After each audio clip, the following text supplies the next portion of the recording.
Okay, let's dive deep. Today, we're opening up Jeremiah chapter 5. It's quite a chapter. It really is. It doesn't pull any punches right from the start. No, it definitely doesn't. It kicks off with this, well, this divine challenge. Yeah, the command is given, go through Jerusalem, search everywhere, the streets, the squares. And what are they looking for? Just one person.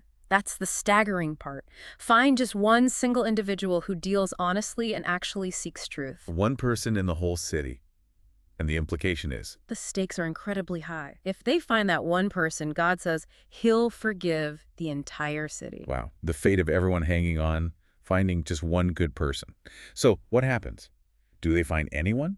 Well, the immediate finding is pretty bleak. It says that even the people who swear by God's name, they're swearing falsely. So right away, even the outward signs of faithfulness are corrupted.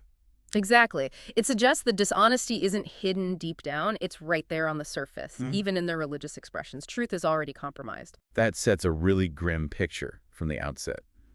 And then it talks about how people react when things go wrong, when God tries to correct them. The language is intense. It really is. It says God struck them. He even crushed them, but they felt no pain. Felt no pain. What does that even mean in this context? It's like the warning system is broken. Pain tells you something's wrong. Stop doing that. But whatever correction God brought, hardship, maybe economic trouble, who knows, it just didn't register. No alarm bells went off. Okay, so no pain and seemingly no willingness to change either. None. The text says they flat out refused correction.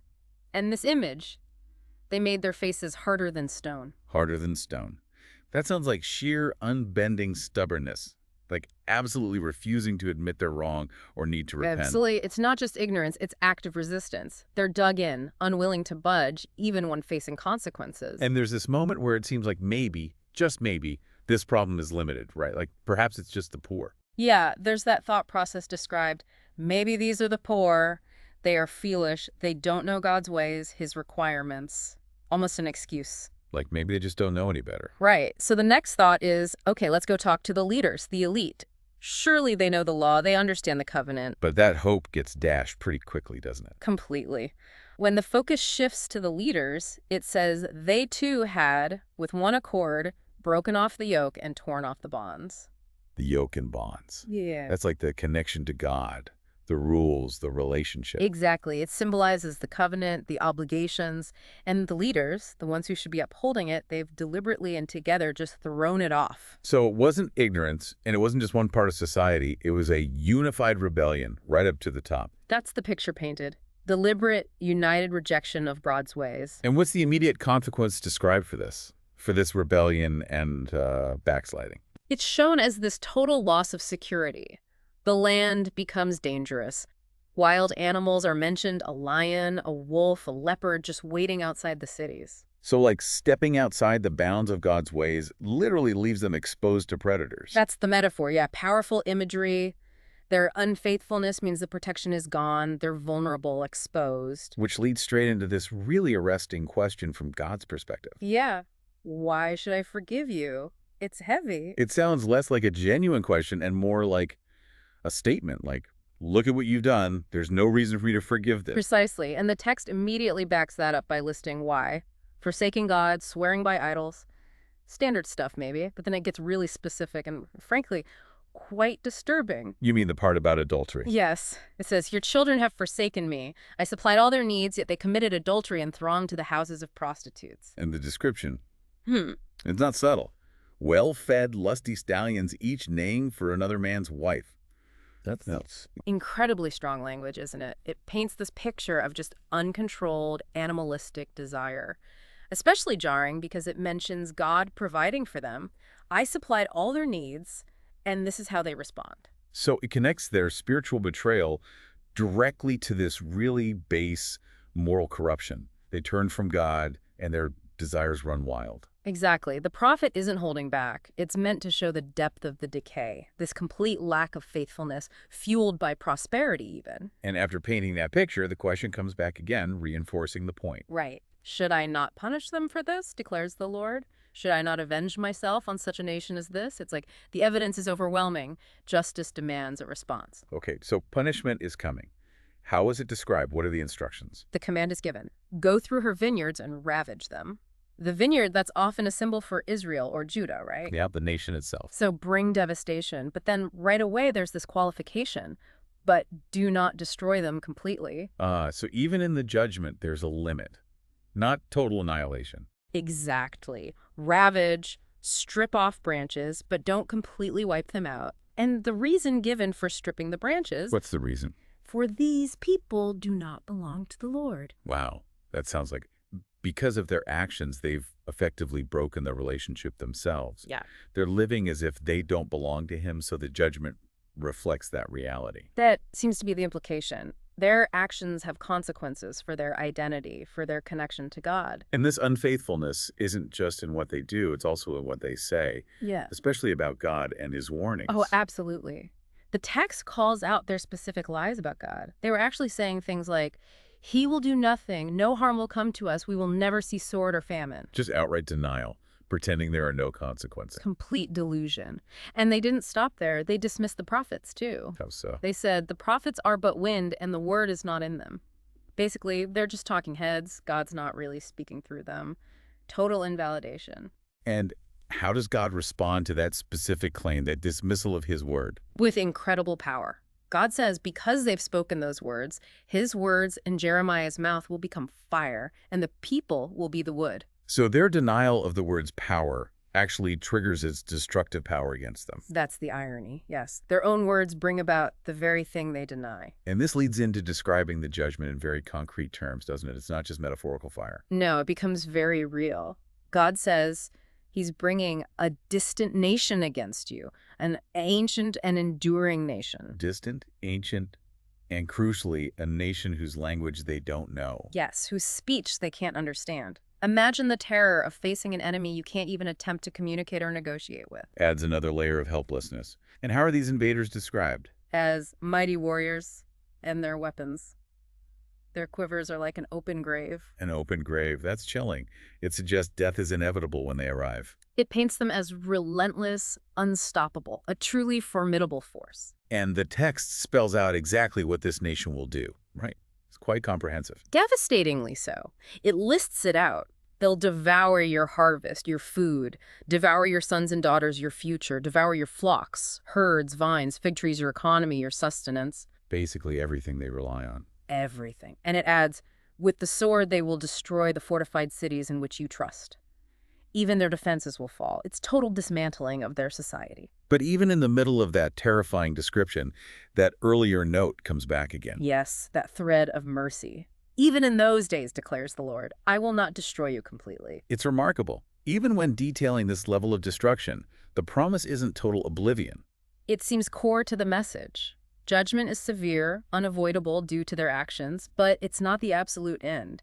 It echoes the instruction about the vineyard. Then the chapter kind of pivots back to addressing the people directly, describing their state, calls them foolish and senseless. And it uses that classic prophetic language, who have eyes but do not see, who have ears but do not hear. Not literally blind or deaf, obviously. Whoa, it's about a spiritual and maybe intellectual blindness, an inability or just a refusal to grasp the reality of their situation, God's power, or where their own behavior is leading them. And it makes this amazing contrast with nature, doesn't it? It really does. God asks, essentially, shouldn't you fear me? Shouldn't you tremble before me? And then the example, the sea. Right, how God set the sand as a boundary for the sea, an everlasting barrier it cannot cross. The waves roar, but they can't go past it. Think about that power, controlling the vast, chaotic ocean with just sand, and yet the people don't fear or tremble before the one who does that. It really highlights how skewed their perspective is. They see the power in nature, maybe, but not the one behind it. Exactly. Their hearts are called stubborn and rebellious. They've just turned aside and gone away. And this lack of reverence, this lack of fear, is then linked to something else they fail to do. Yeah, they fail to acknowledge God's basic provision.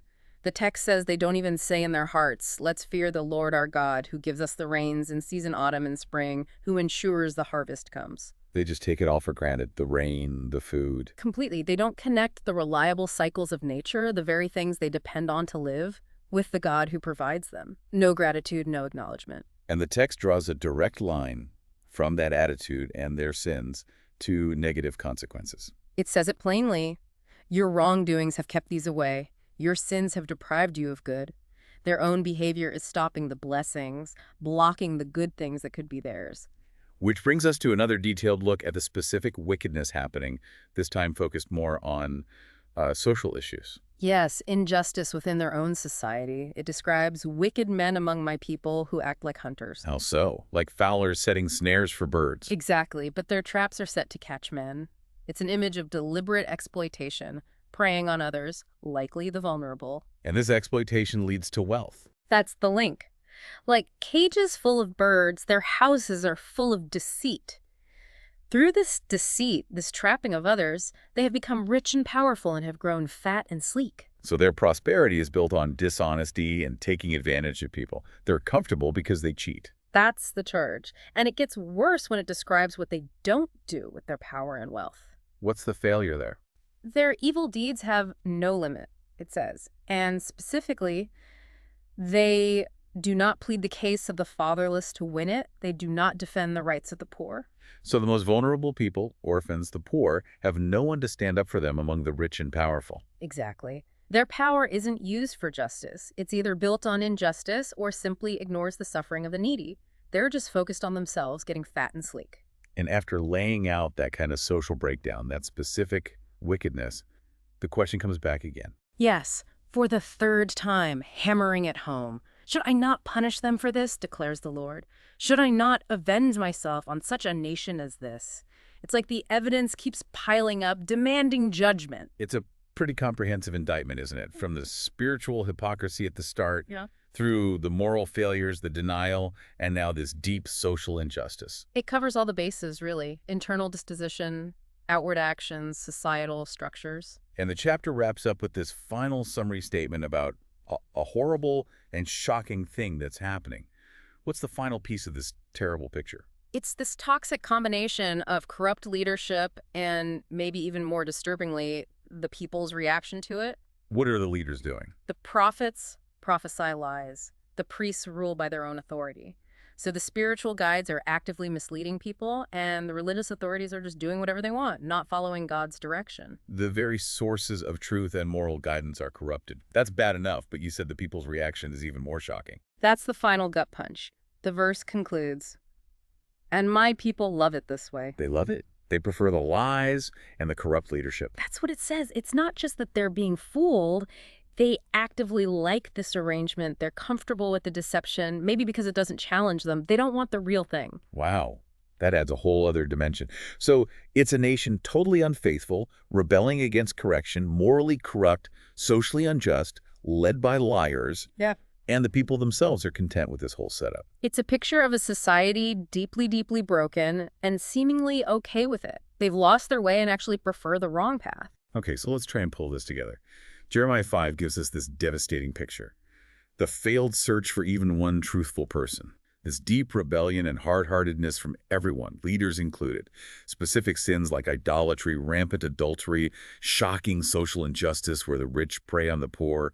Then there's the denial of God's warnings, which turns his word into judgment. A judgment executed by this terrifying foreign nation, yet still a threat of mercy saying, not complete destruction. And all built on this foundation of people being willfully blind and deaf, ignoring God's power and provision, and horrifyingly being content with lies from their leaders. It's a powerful, multi-layered indictment, showing how their choices and actions from top to bottom have led directly to the described consequences. The chapter meticulously builds the case for why judgment is both necessary and just from that perspective. And after laying all of that out, the failure, the sin, the denial, the coming doom, the people's complicity, the chapter just ends. It ends with this incredibly stark question just left hanging there. Yeah, no neat resolution within the chapter itself. It presents the diagnosis, the prognosis, and then just asks. But what will you do in the end? Exactly. But what will you do in the end? Considering everything Jeremiah 5 has shown us, the lies, the corruption, the judgment, the people seemingly loving the deception, what does that final question imply for them? And perhaps what does it leave us, the listeners, you, thinking about?